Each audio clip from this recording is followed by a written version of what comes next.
The sun has set, the water turns to ink. For most of Miami-Dade County, the day is over.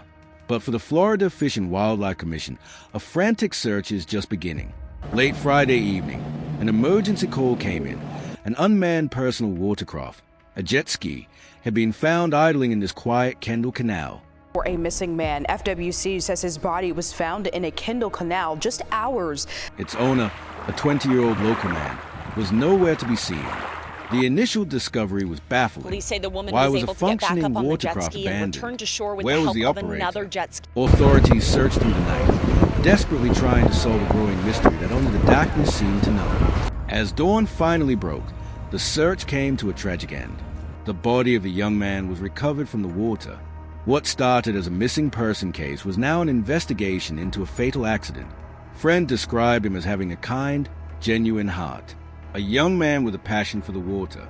He loved his jet ski and often rode along. But that night, a loved one pleaded with him not to go. That final conversation hangs heavy over this case. The FWC would later confirm that the tragedy was an apparent accident. But the question remains, what happened when the sun went down? The answer likely lies in the danger of what he was doing. In Florida, personal watercraft operation is strictly regulated, and for a critical reason.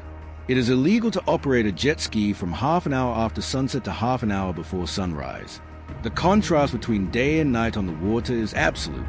At high speed, the tiny navigation lights required on a jet ski are no match for complete blackness. At night, canal systems become minefields. Submerged debris, floating logs, even concrete pilings or the low banks themselves become invisible obstacles.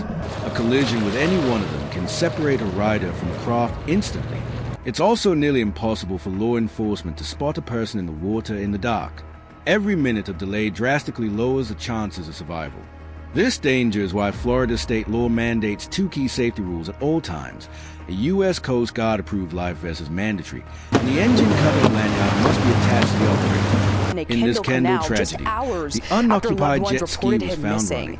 The final FWC report will attempt to piece together the final moments of this young life. But the lesson is already clear, etched into the dark waters of this Miami-Dade Canal. The water does not forgive mistakes. If you ride, do so safely, legally, and never challenge the dark.